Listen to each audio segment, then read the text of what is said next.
público para hacer dos preguntas. Quiero que sus preguntas sean lo más concretas posibles. O de otra manera, bueno, pues las opiniones podrán externarse hasta el final del evento, ¿no? Dos preguntas de personas que están en línea o que hicieron preguntas previamente al evento. Okay. Generalmente, es muy rápido, generalmente estos foros son para personas que no tenemos la misma ideología, pero estas dos preguntas son de personas completamente contrarias a nuestra ideología. Y la pregunta es, ¿cómo le explicas la praxeología al panadero? Porque nosotros tenemos la idea de la praxeología como algo ya entendido. El panadero no tiene idea de lo que es la praxeología ni cómo afecta a su vida. Número uno. Número dos, y la más rápida, pues que nos hicimos cada pregunta rápida. ¿Por qué los detractores del libertarismo consideran a la praxeología como autosatisfacción masturbatoria? Es decir, ¿qué es lo que les lleva a ellos a creer que solamente es autoindulgencia y no algo que se pueda llevar a la práctica? Para el doctor Rojas, por favor. Bueno, en primer lugar diría que si hay alguien que tiene claro lo que es la praxeología es el panadero, porque en realidad el panadero está actuando todo el tiempo, realiza acuerdos, sabe que tiene que comprar harina, que tiene que comprar levadura, que tiene que cerrar un precio con el que le compra el pan, que si ese precio no es satisfactorio no puede seguir produciendo. Posiblemente el estudiante de sociología no lo entienda nunca lo que es la praxeología, pero el panadero lo entiende perfecto. O sea, ese por un lado. Por otro lado, diría que posiblemente el que piense que los libertarios se masturban con la praxeología es porque conciben a la sociedad gobernada por violadores. En realidad, ellos conciben al mundo como víctimas de violación y por eso ven a los que quieren valerse por sí mismos simplemente como masturbadores. Probablemente por ahí venga la explicación. Gerardo, ¿algo que agregar? Bastante claro. Pues, o sea, me parece que a lo mejor es, digamos, este reproche, ¿no?, de la autoindulgencia es por el hecho de que, digamos, en principio el axioma de la praxeología se defiende que es un principio a priori, ¿no?, que es decir, que no es contrastable empíricamente.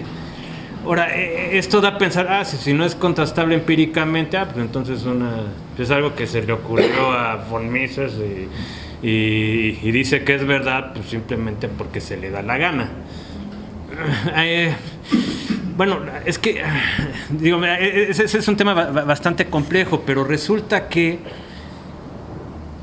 pues no solo en la, digamos, no es la praxeología, incluso hay ciertos principios de la ciencia empírica que acepta cualquiera, tales que su contrastación empírica no es directa. Por ejemplo, no sé, la definición de fuerza, por ejemplo, ¿no?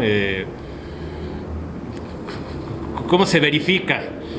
¿No? ¿Cómo se verifica empíricamente? Bueno, pues, sucede que esta definición forma parte de una teoría general que dice Quine, pues tiene contacto con el mundo empírico, pues ahí en los márgenes, ¿no? Pero el caso no es que en las ciencias empíricas las proposiciones se estén contrastando siempre directamente con los hechos. Eso no ocurre, ¿no? Entonces, ahora, si existe cierta... Eso es un positivismo ya de decimonónico, pero que sigue todavía muy presente en la cabeza de muchas personas, que los obliga al cabo a tener una visión muy poco científica de la propia ciencia, ¿no? Entonces, creo que en la medida en que seamos capaces de entender más que es una teoría científica, se puede uno dar cuenta que en realidad pues no tiene absolutamente nada de extraño ni de masturbatorio apelar que una teoría tiene ciertos principios o ciertas proposiciones que no son contrastables empíricamente de manera directa, ¿no? Es decir, me parece que en el fondo la praxeología no es como una teoría total, no es que sea independientemente de lo empírico, ¿no? Simplemente existe cierto núcleo que no se contrasta de manera empírica directa, pero sí tiene ciertas conclusiones que claro que se pueden contrastar empíricamente. De hecho, me parece que los libertarios frecuentemente estamos haciendo estos tipos de contrastaciones empíricas, por ejemplo, apelando a los índices de libertad económica, etcétera, etcétera. Es decir, no, insisto, no es una cosa masturbatoria en este sentido, ¿no? Bueno, vamos a pasar a las preguntas del público. Tenemos una pregunta allí atrás, por favor. Hace rato, hace como 2 horas, hablando justamente de lo que va a suceder aquí y esta discusión, me decía un amigo economista, es que yo no veo cómo es posible pasar del orden actual a un orden más compatible con la praxeología en la ley o en el derecho. Los libertarios o liberales que tratan de economía tienen muy platicado o muy estudiado cuál es la vía, la hoja de ruta o la forma de privatizar, que sería el equivalente, ¿no? Privatizar el derecho. ¿Cómo ven ustedes eso? ¿Cuál podría ser la hoja de ruta? ¿O qué le diría yo a mi amigo que no lo ve posible?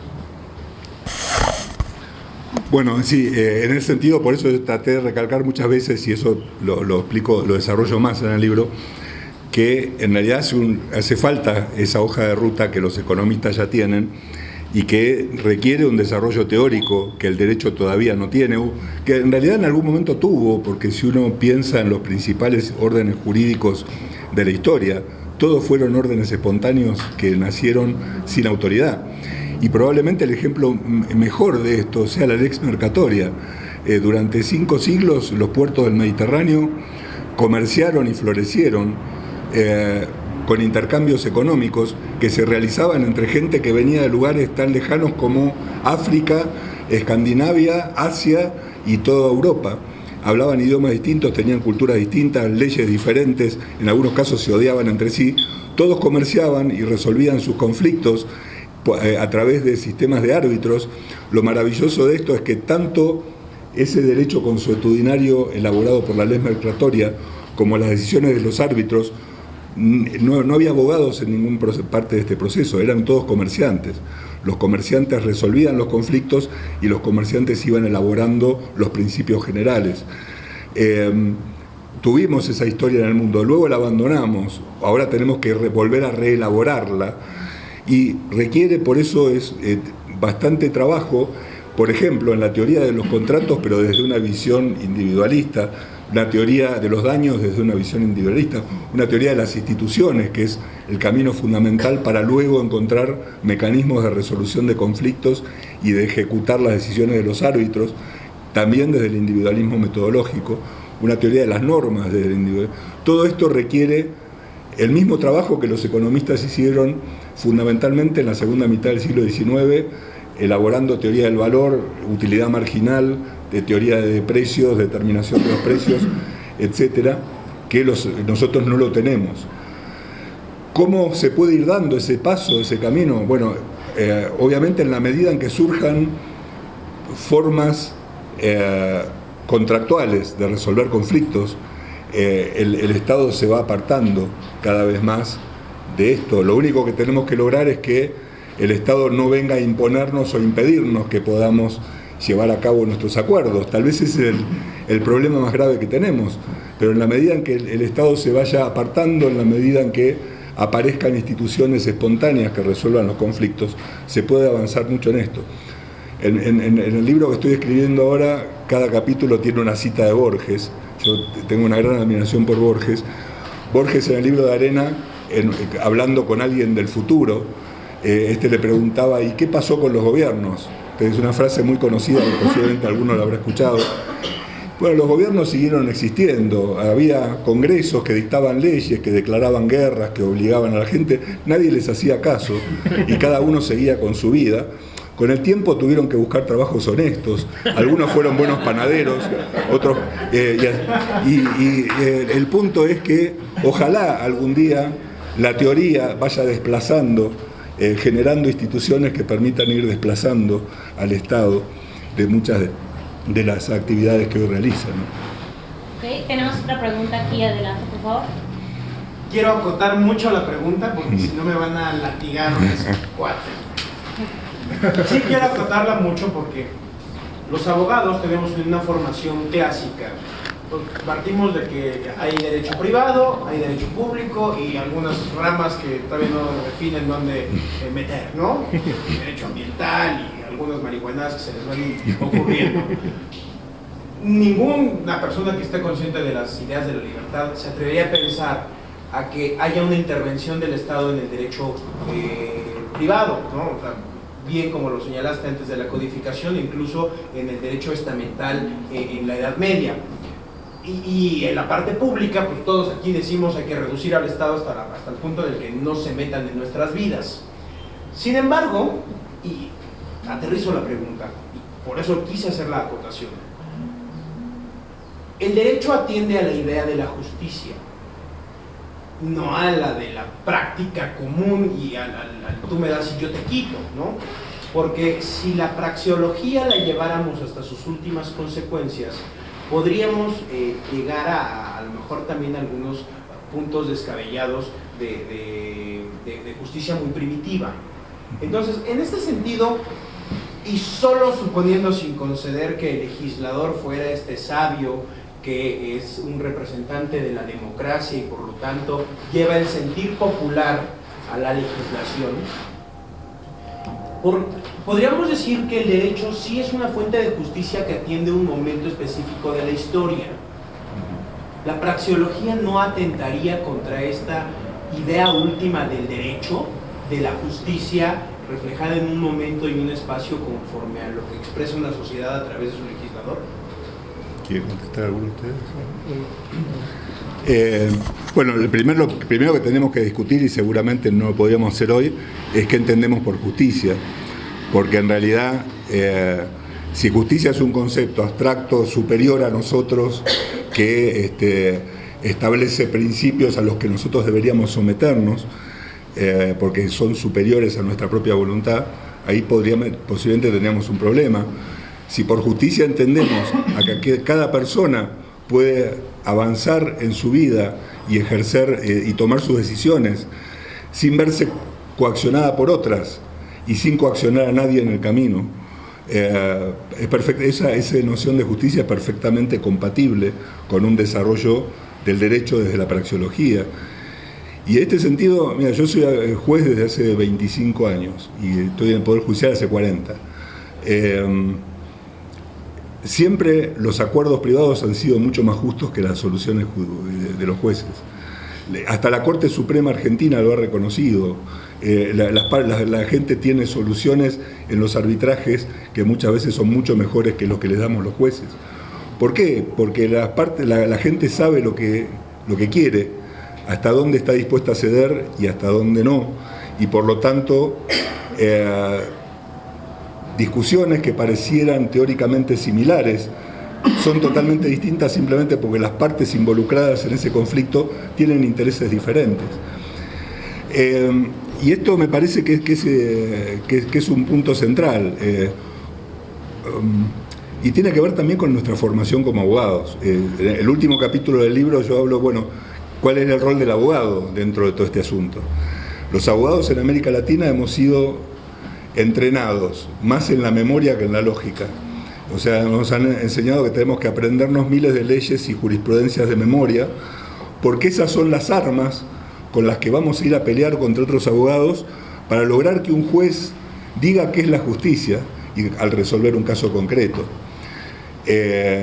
Y por eso es que estamos dispuestos, y hasta los términos que usamos son términos bélicos. Los abogados estamos entrenados para ir a pelear contra otros abogados y para ver quién gana y tratar de convencer al juez de que nos dé la razón.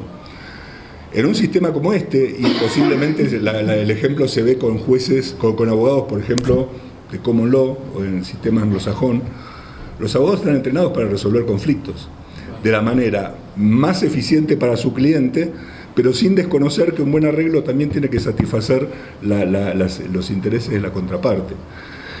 A mí me ha pasado mucho como juez, yo soy juez, como juez penal, las posibilidades de llegar a acuerdos, si bien se han ampliado en los últimos tiempos, están acotadas. Yo he tenido casos muy complejos con organizaciones criminales muy grandes. Cuando yo iba a hablar con un fiscal americano, le pregunté, ¿y vos cómo resolverías esto?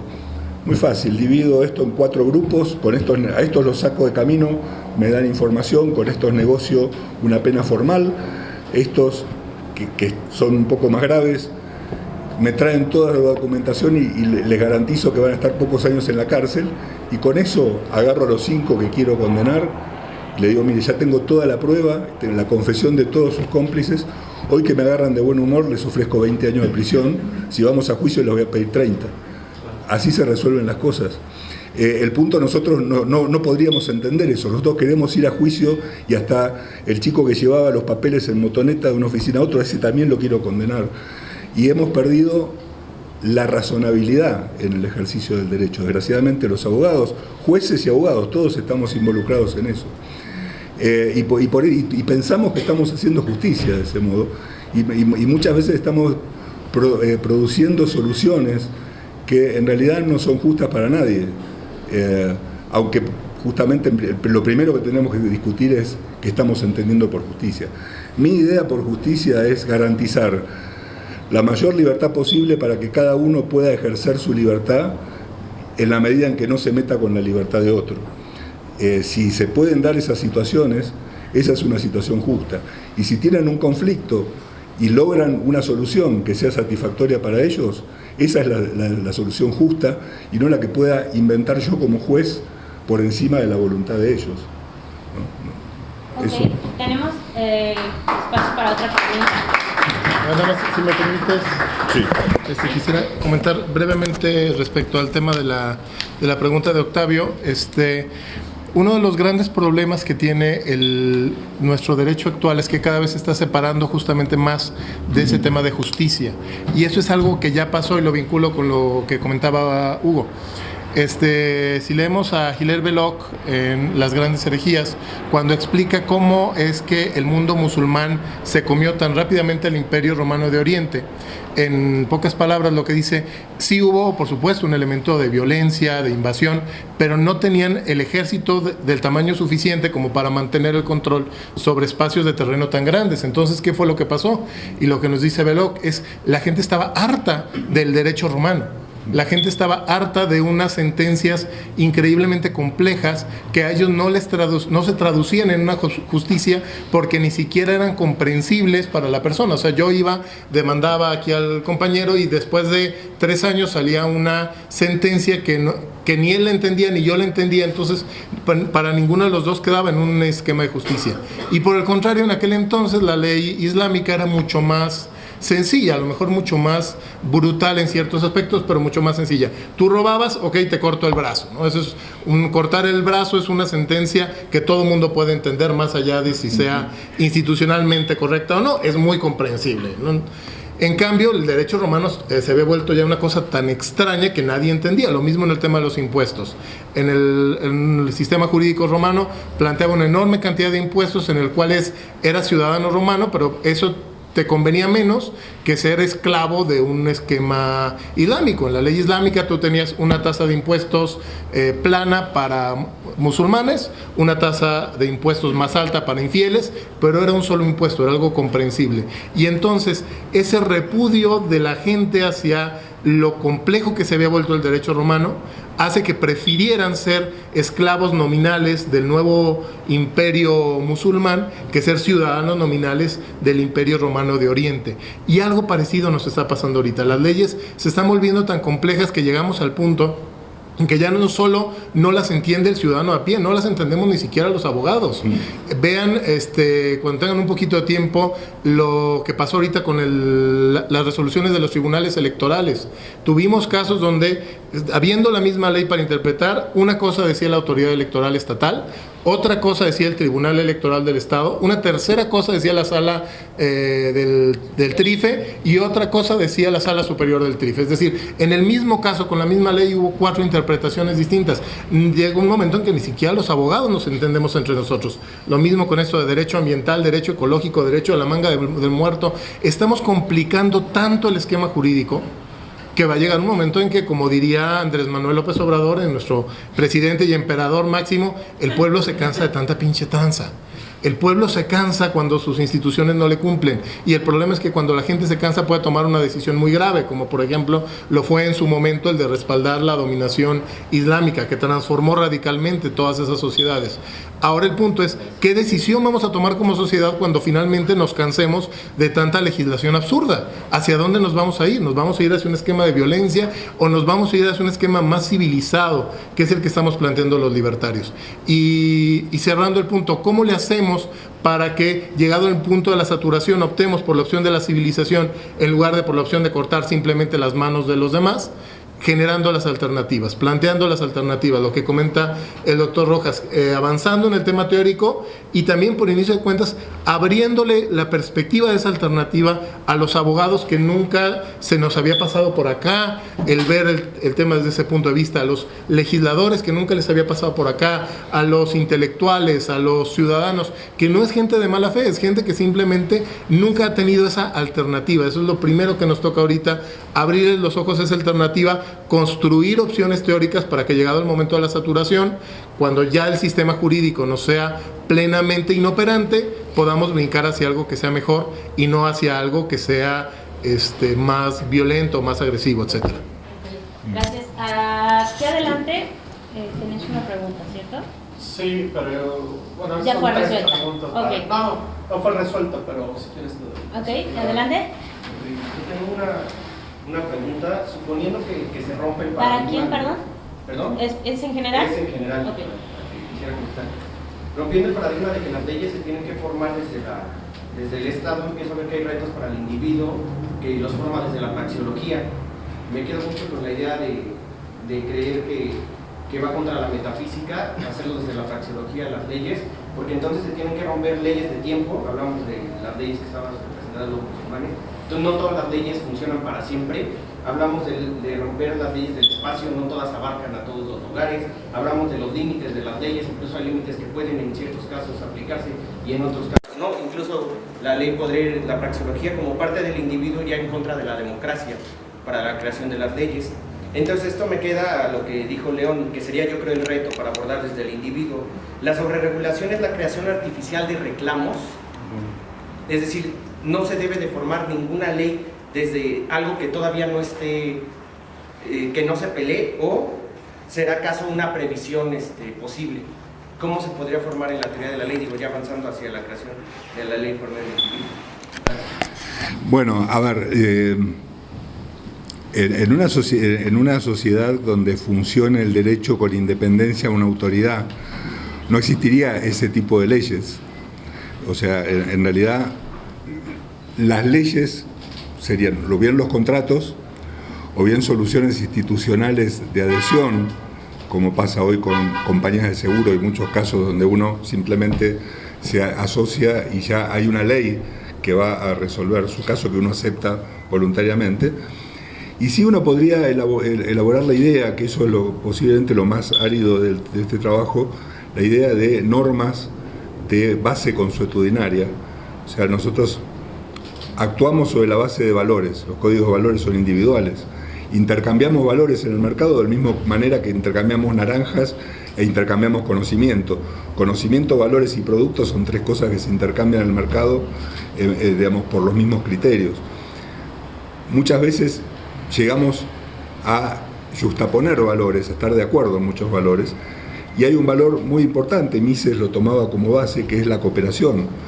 Llegamos a un punto donde nos damos cuenta que cooperar es más útil para nosotros que pelearnos, y por lo tanto aparecen un montón, el hombre actúa como una especie de espejo. Yo quiero que los demás yo voy a tratar a los demás como quiero que los demás me traten a mí. Yo sé que si voy a agredir a los demás, no voy a obtener la cooperación de los demás, y lo más probable es que los demás me agredan a mí. Y así es como el mundo evolucionó, y la mayor parte de las reglas de convivencia espontáneas que surgieron en el mundo parten de esa aceptación de la cooperación voluntaria y de todo lo que esto implica. Y esto permite en algún momento elaborar determinadas costumbres de las cuales se pueden extraer normas. Cuando los jueces ingleses se remitían a las costumbres de Inglaterra, estaban hablando de esto, de aquellas formas donde la gente normal, común y corriente actuaba para resolver su conflicto. Los romanos a ellos lo llamaban la forma en que actúa un buen padre de familia. O sea, ¿cómo debe responder una persona en estos casos? Como lo haría un buen padre de familia, decían los pretores romanos. Y lo que estaban diciendo en definitiva era: hay reglas de convivencia que todo el mundo conoce y que deberíamos aplicar. Ahora, es cierto que cuando sustituís esto por leyes artificiales establecidas por alguna asamblea, aparece lo que dice Leoni: estás multiplicando las posibilidades de reclamo, porque en realidad estás creando artificialmente excusas para reclamar que antes no existían. Y ese es realmente uno de los grandes problemas que Leoni mostró de por qué el sistema de legislación no puede funcionar y por qué había que reemplazarlo por otro, ¿verdad? Gracias. Sí, a ver, quiero... Sí. O sea, me parece que, o sea, esta idea dice, no, es que el gran reto de crear leyes desde abajo, a mí no me parece que sea un reto muy pesado, es algo que hacemos sin pensarlo, ¿no?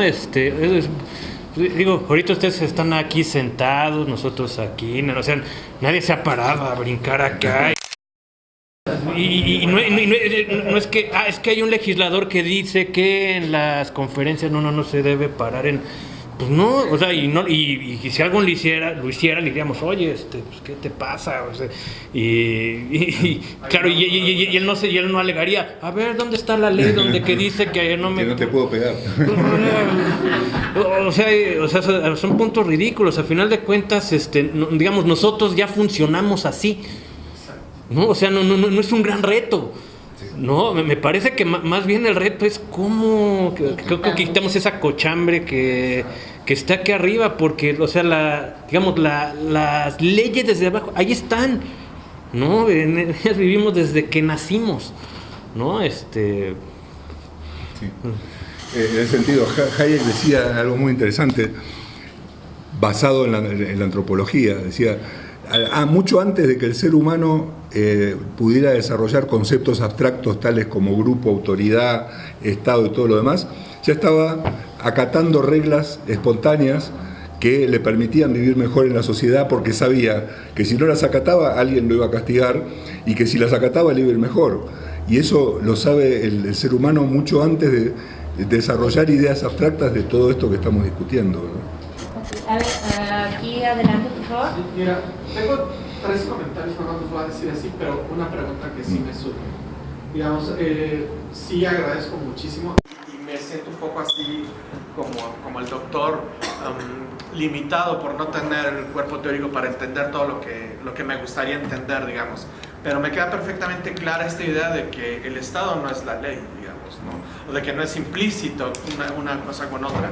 Y creo que ahí se empieza la hoja de ruta que estábamos preguntando, ¿no? O sea, cuando separamos conceptualmente que ley no es Estado y que justamente la legislación o la ley convive en la vida cotidiana más allá de si está escrita o no. Luego entonces, esta motivación de volver todo ley o constitución me parece que no es tan inocente en mi punto de vista. O sea, me parece que es una extensión del poder simbólico del Estado, ¿no? Y que eso es bastante más grave de lo que uno podríamos suponer. Y luego, respecto del doctor, pensaría que tal vez estos diálogos, no sé si más bien es una cuestión como los paradigmas de Kuhn, ¿no? De un paradigma sustituyendo a otro paradigma que no necesariamente puedan tener un diálogo metodológico, ¿no? Ahora bien, la pregunta que yo haría, digamos, sobre la base de que existen leyes o existen legislaciones de usos y costumbres, por ejemplo en México, ¿qué pasaría si con estas preguntas de las normas, por ejemplo, en un pueblo donde el uso y la costumbre me permite comprar a una mujer con 2 litros de mezcal? Y que entonces lo que estaría en juego son las normas que tenemos como sociedad, ¿no? Esa sería mi pregunta. Bueno, ahí hay un punto, porque obviamente eso se plantea en toda América Latina hoy. Ustedes saben que hay países donde el derecho consuetudinario indígena, por ejemplo, ha sido incorporado por las constituciones. Aquí en Guatemala, yo he vivido en Guatemala un tiempo y uno ve los castigos hechos a partir de en las comunidades, donde además el alcalde no dejan ni entrar siquiera a la policía del Estado porque son ellos los que aplican los castigos. Ahora, ahí hay un punto. En un desarrollo evolutivo de justamente las costumbres y las acciones, obviamente que algo haya sido una costumbre no significa que alguien no pueda oponerse. Esto es, una mujer puede decir yo no quiero que me peguen, o una persona dice yo no quiero que violen mi propiedad.